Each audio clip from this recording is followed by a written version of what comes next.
체계적 표집입니다. 교재 잠깐 보세요. 모집단에 각 번호 1년번호 붙인 다음에 일정 간격. 그러니까는 단순 무선은 일정 간격이 아니죠. 아까 5번 나왔어. 그 다음에 6번 나올 수 있어요? 없어요? 있죠. 로또처럼. 연달아 나올 수도 있죠. 근데 이 체계적 표집은 규칙성이어야 되는 거예요. 5번 나오면 15번, 25번, 35번 이렇게 간다라는 것입니다. 그래서 계통적으로, 규칙적으로 하는 것이다. 그랬어요. 전집의 크기가 비교적 적을 때 이렇게 쓸 수 있어요. 그러면 굉장히 용이한 방법이고 단순 무선 표집의 단점을 좀 보완할 간편하게 체계적으로 하는 방법입니다. 적용하기가 용이해요. 표집 오차의 계산도 용이하다 그랬는데 요건 이제 단순 무선 표집도 표집 오차 계산이 좀 쉬운데 표집 오차라는 건 여기 다시 한번 얘기를 할게요. 아시겠지만 모집단 전집에서 아까 어떻게 일부 샘플을 표본을 추출한다고 했어요. 제가 전집은 네모고 샘플은 동그라미들이에요. 다 하진 않죠, 표본. 그러니까 전집에서 표본을 추출하는 것이기 때문에 쉽게 생각해 네모하고 세모는 차이가 있다 없다? 있어요. 전집과 표본의 차이, 그것이 뭐다? 표집할 때 발생하는 오차가 표집 오차죠. 표집 오차는 왜 발생하느냐? 표집 오차가 발생하는 것은 뭐예요?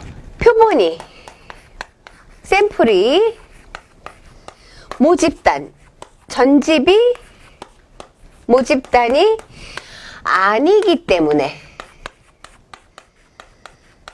발생하는 오차, 아니기 때문에 발생하는 오차를 표집 오차예요. 근데 분명히 확률적 표집하든 체계적 표집하든 다 하는 게 아니죠. 전수로 선택하는 게 아니기 때문에 그때는 오차가 발생하는데 이 표집 오차가 크면 클수록 연구에 어떻게 일반화 가능은 좀 낮아지겠죠. 그러니까 표집 오차가 적게 나오는 것이 좋은데 그것도 표집 방법에 따라 표집 오차가 달라지긴 합니다. 근데 이 체계적 표집과 단순 무선 표집은 표집 오차 계산이 비교적 용이하다 했어요. 그리고 역시 단순 무선 표집에 변형된 거기 때문에 체계적 표집도 모집단에 대한 지식이 별로 많지 않아서 사용할 수가 있어요. 근데 뭐 단점이라 보면은 표본수가 작을 때 사용하는 적합한의 표본수, 그러니까는 모집단이 크면은 사용하기가 어렵다는 건 단점이 되겠지요. 그리고 역시 제비수를 만들어야 된다는 거는 이제 랜덤으로 하니까 그런 거 될 수가 있어요. 또 하나 이 체계적 표집의 단점을 말씀하면 이렇게 규칙적으로 하면 그러면 이것도 그렇게 하면 좋잖아요. 이렇게 5, 15, 25, 35, 45. 근데 이렇게 규칙적으로 하게 되면 통계적으로 우리가 편의가 치우침이 발생한다고 그래요. 편의가 발생해요. 영어로는 비아스가 발생한다고 그러는데 이것 때문에 이건 단점이 될 수, 마이너스 점이에요. 그래서 참조. 그래서 두 가지 일단 봤어요. 그러면 또 어떤 방법이 있느냐? 군집 표집도 있고 유층 표집도 있어요. 군집 표집은 거기 교재에는 4번 군집 표집 이렇게 했는데 군집 표집 뭔지 아면 군집 표집 혹은 짐락 표집이라고도 합니다. 군집 표집 혹은 짐락 표집. 그리고 유층 표집 혹은 층화 표집이라고도 해요. 같은 의미예요. 요층 표집, 층화 표집. 그러면 군집 표집은 어떨 때 하느냐? 군집 표집은요, 하위 집단 간에는 동질적일 때. 하위 집단 간의 성질은 동질적이고, 하나만 기억해요. 동질적이고, 하위 집단 내의 성질은 이질적일 때 쓸 수 있는 방법이에요. 쓰기 좋은. 이게 무슨 말씀이냐면요. 아까 중학생, 청소년 얘기했잖아요. 그러면 청소년들을 대표하는 연령층이 중고등학생이지만 고등학교 연구할 수도 있어요. 근데 중학교를 한번 연구한다 치면은 어떻게 했어요? 중학교를 찾아가시겠죠? 이 중학생과, 그러니까 청소년 흡연과 이런 거 연구를 하게 되는데, 앞집 하나, 뒷집 하나, 모집단 명단 없이 이렇게 하기는 힘들 거 아니에요. 그냥 개인적 관심사, 뭐 잠깐 옆집에 담배를 피우는데 공부를 잘하더라. 이런 거 갖고는 연구를 하고 보긴 좀 어렵잖아요. 그런데 그러면 이제 어떻게 하느냐. 내가 어떤 주제를 가지고 연구할 때 어떻게 하시겠어요? 여러분 같으면 중학생에 관한 연구를 한다면 어떻게 해요? 중학교를 찾아가게서 섭외를 하겠죠. 섭외를 할 거예요.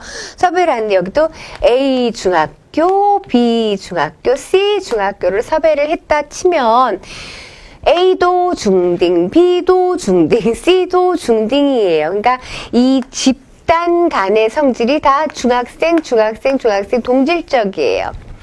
그런데 요 안에 들어가면은 아까 흡연하는 녀석, 안 하는 녀석. 흡연을 해도 학업 성적이 좋고 태도가 바른 사람. 흡연을 해도 학업 성적이 좋고 태도가 바르지 않은 사람. 뭐 여러 가지가 있을 거예요. 그러니까는 이 집단 내에서는 다양성이란 말이에요. 다양한.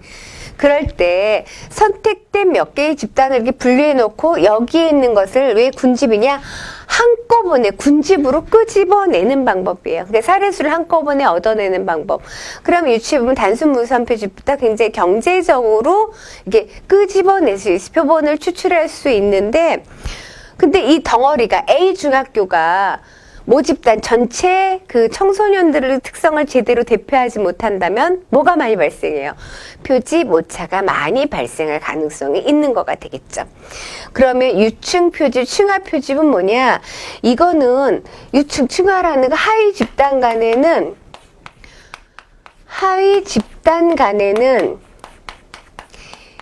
반대예요. 이질적이에요. 이질적이고 하위 집단 간에는 이질적이고 하위 집단 내에는 하위 집단 내에는 동질적으로 되어 있을 때 군집 표집이랑 조금 차이가 있죠? 동질 질이 같을 때 이렇게 구성된 연구를 할 때는 층화 표집 혹은 유층 표집을 하게 됩니다. 그러면 이거는 뭐냐? 주제가 조금 달라야겠죠. 그래서 예를 들어서 집단 간의 이질적이라는 건 제가 주로 듣는 얘기 종교 연구인데 카톨릭 집단이 있고요. 불교 집단이 있고 뭐 무슬림 기독교 집단이 있고 그죠?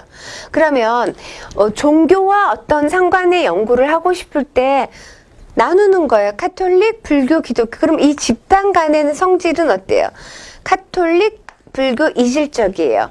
뭐 불교, 기독교 다 이질적이에요. 그렇지만은 이 안에 들어가면 카톨릭 신자들에서 동질적으로 구성됐어요. 불교 신자들, 기독교 신자들 이런 것도 그렇고 언어 연구도 마찬가지. 그럴 땐 이렇게 나눠놨어요. 그러면 카톨릭, 불교, 기독교 신자 이렇게 나눠놨는데 뭐 이렇게 한국에서 대한민국에 이런 카톨릭 다 연구하기가 어렵잖아요. 그것도 그러니까 그런 다음에 이 안에서 나눈 다음에 여기서 단순 무선하거나 뭐 체계적 하거나 아니면은 군집 표집하는 방법이 뭐다? 층화 유층 표집이에요. 일단 개념 말씀드렸습니다. 교재 보시면서